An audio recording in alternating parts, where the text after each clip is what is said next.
What's going on, guys? Welcome back to Garage Builds. Today we're going to be working on the Kyosho, and it's going to be getting an upgrade inside here. This is what we got. We got some VRPs, 6-hole 1.3s. We're going to see what she's got. We're going to start by removing the front shocks.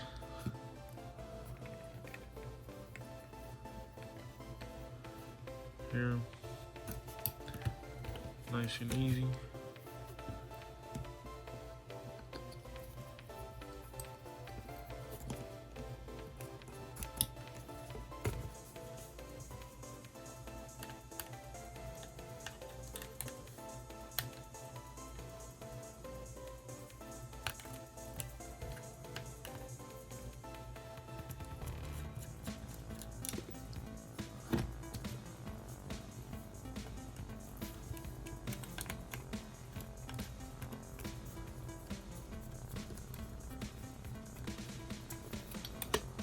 Okay, we got the front shocks out. We're gonna put our hardware to the side. Flip it over to the rear. Just like so.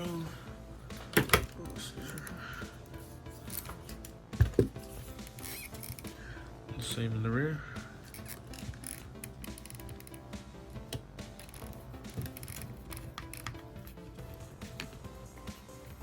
Right.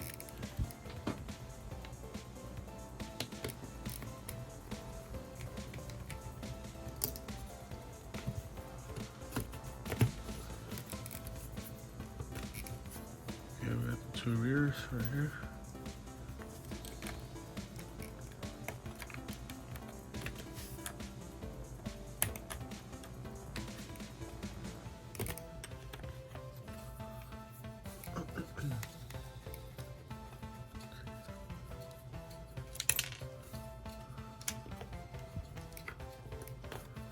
Alright. Now we got the rear shocks out. Our hardware, put it to the side. Got our cut here.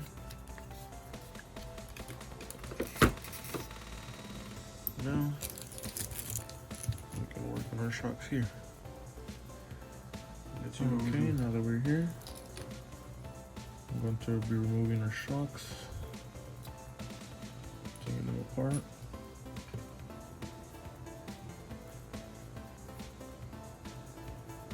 We are gonna have to take off. We're gonna need some pliers. I'm gonna put some paper, and with the pliers, grab this so we can take these little bottoms out.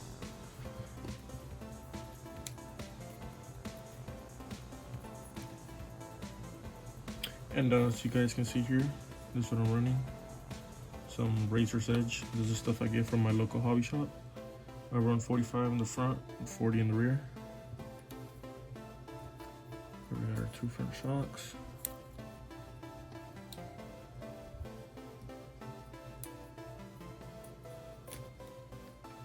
We got our springs here.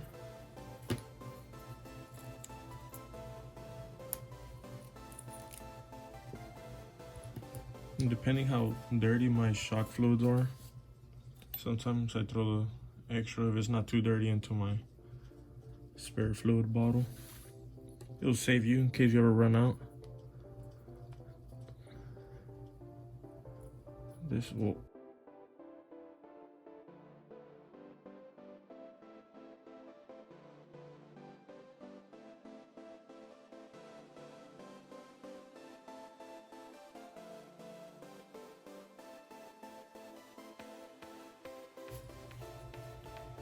put that right there. Noise. Thanks to the buddy Wade for his little custom 3D printed. Alright. Okay. Now that we got our pliers here, I'm going to actually want to wrap this so you don't scratch your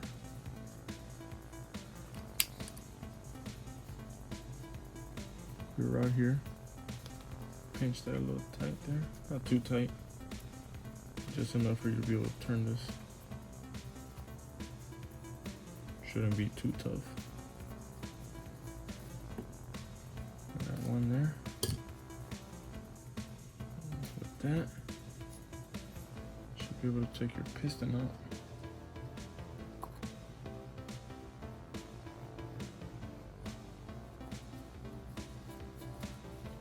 So I'll show you guys what we have in here. We have a 5-hole, so you guys can see. We will be upgrading to a 6-hole. So we can see we can cut down at least a second with that. Should jump better, should have better rebound. So we're gonna see. Here's our rear right here. That's for the rear.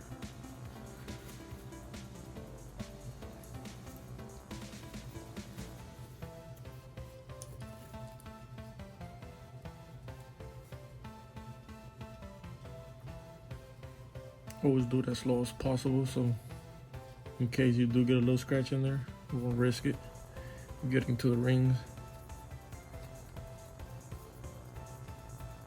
Should be fine though with the paper towels.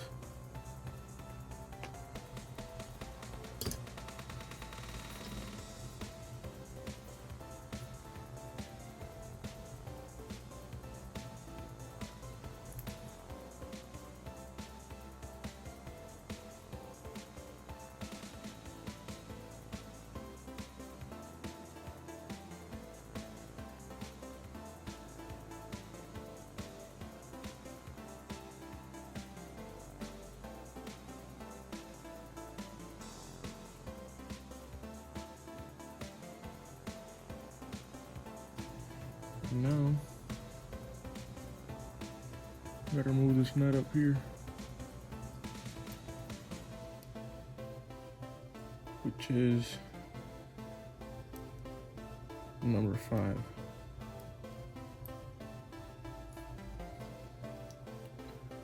All right, now that we got one out, we're gonna remove the piston, put it to the side. Remember, you're gonna have to put some Loctite on this. So we're gonna get our Loctite. What we got here?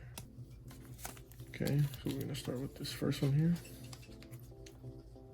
Open up the bag.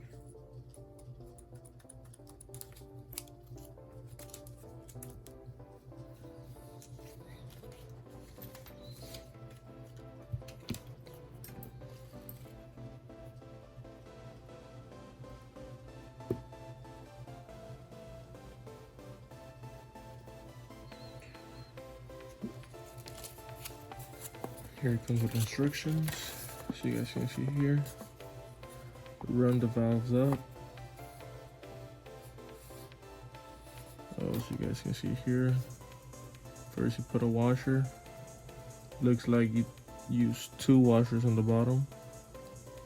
Okay, 2 silver ones on the bottom and 1 bronze on the top. So you guys can see here.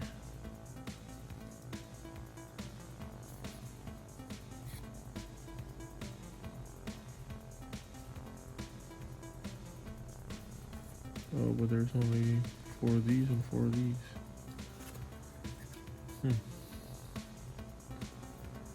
Okay, we'll see it right now. Let's just open this stuff up.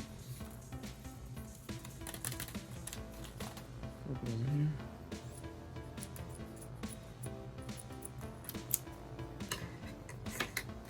And so we don't lose this stuff. Make sure I gotta put it on top of this paper.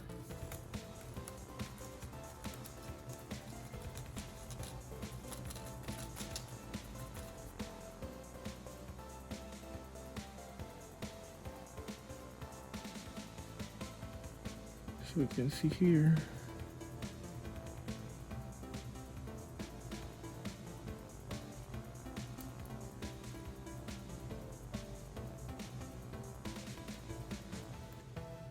One washer in the bottom.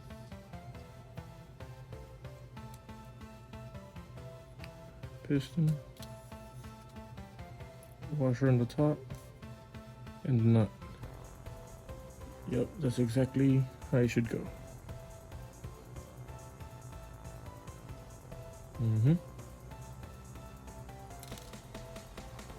Okay.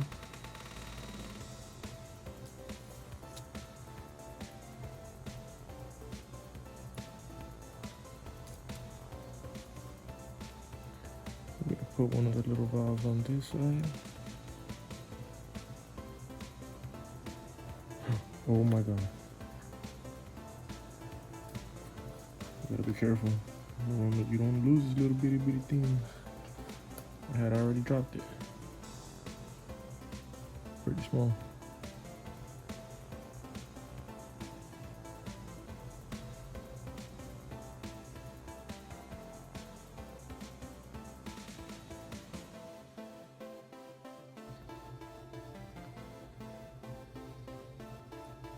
All right.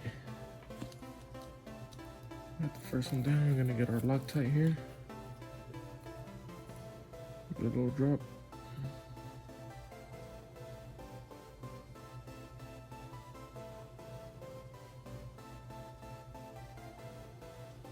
All right. Oops. Give it a second. Don't forget the washer now. Most important part. Oh, no, I see. The washer holds it. Huh. That's smart. See, the washer actually holds it here so it doesn't.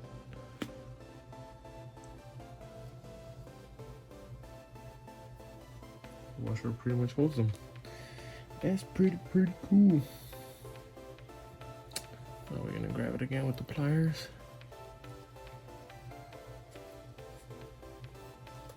I'll turn this puppy back up.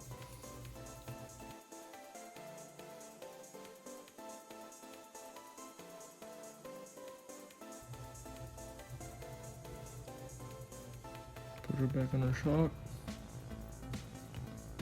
Slide it in there. Now we can put those for the front of these.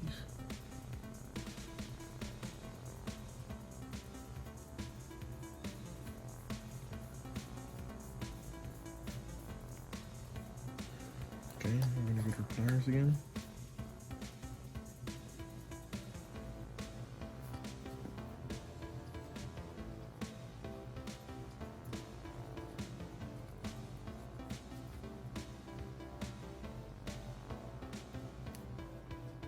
I like to leave a couple threads at the end.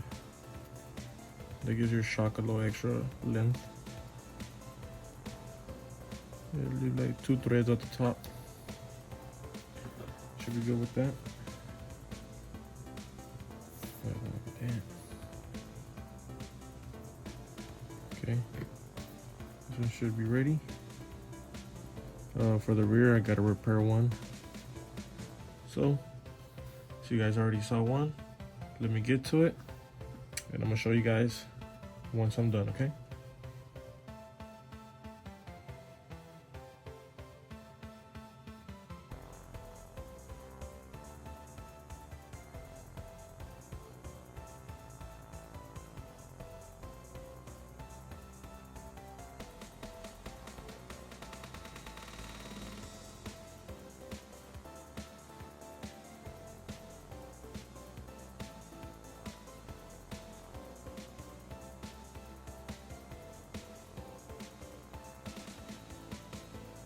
Okay, so I have missed it. Make sure you do use the nuts that were included and not the ones that were on your shocks previously, because they are a little bit taller. These actually screw in all the way. I actually missed that in the beginning. I was moving a little too fast there. I'll make sure I let y'all know in the beginning of the video. So yep, that's pretty much it. After you're done with that, next you do your shock fluids, and the installation should be pretty much done. All right, now that we're here, I'm just gonna try to kind of show you guys, see if you can see the action of the piston. See, so whenever it goes up, it's all normal, but when you bring it back down, let's see if you can probably see it.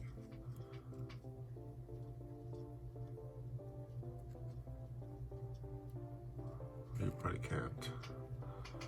Let's see. The light's on the way. Huh. Hold on, give me a second, guys.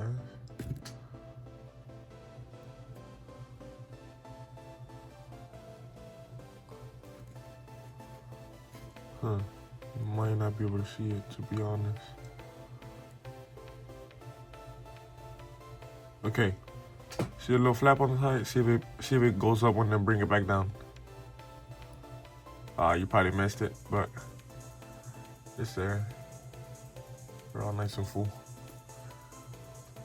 Pretty much what's supposed to happen with these pistons, that you pretty much, if you have like 2 valves on them, right? The ones on the sides. As you can see here, those little valves, they go one on the left, one on the right. So without the valves, you pretty much have 8 holes. But when putting the valves on, you have 6 now, 3 over here and 3 on the other side, right? So what happens that whenever piston is going up, when it's going into compression, like when you land, you know how the shock like squishes in. When you squish in, you're pretty much pushing up with 6 holes. And then on the way down, on the rebound, the extra 2 with the valves open up, so it's like on the way down, it's like you have 8 holes. See what I'm saying? So that makes the rebound faster and the compression slower. 6 holes during compression, 8 holes during the rebound. That's pretty much what this does from what I realized. Hopefully I'm correct, and hopefully I'm not wrong. I'm over here explaining this to you guys, but that should be the way I explained it. You pretty much have a faster rebound with this, and you have nice landings. So I'm gonna put these back together, and I'll get back to you guys.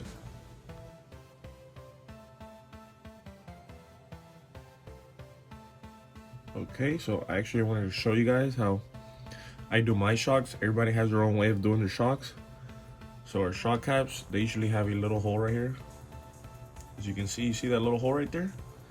That's a little bleeder hole. Some people like to unscrew this, press this down and close this back up, right? But that will give you like 0, how you call it, like dead shocks, something like that. So actually I like having full rebound. So what I do, I just fill up my fluid all the way to the top. I just keep that in the front. I just turn. You'll see you'll start bleeding itself out. Swipe it down. It's just good to go. And I'm going to show you that with the second one here, so you can see. So what that does, that gives me the full rebound, like as much as it has. Everybody has their own style of driving. That's just my style. If you like it, you like it. You could try it out. See what you feel the difference if you've been doing them different. But you'll see, look, just look at it real close. You see it literally starts bleeding itself out. That's why you want to fill it up all the way to the top. You see that? See all the air coming out? And even a little bit of fluid, look at that. That's all that extra fluid right there.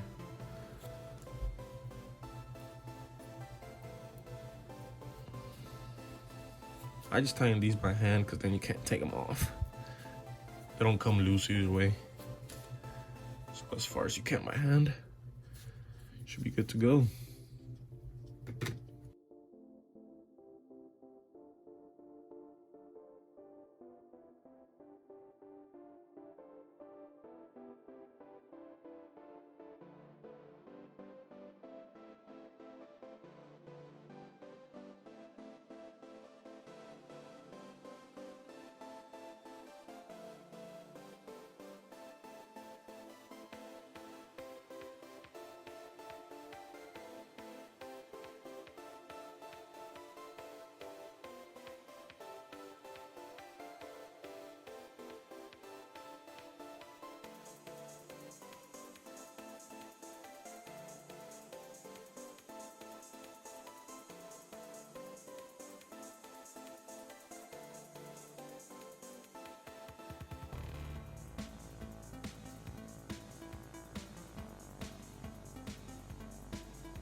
She is ready.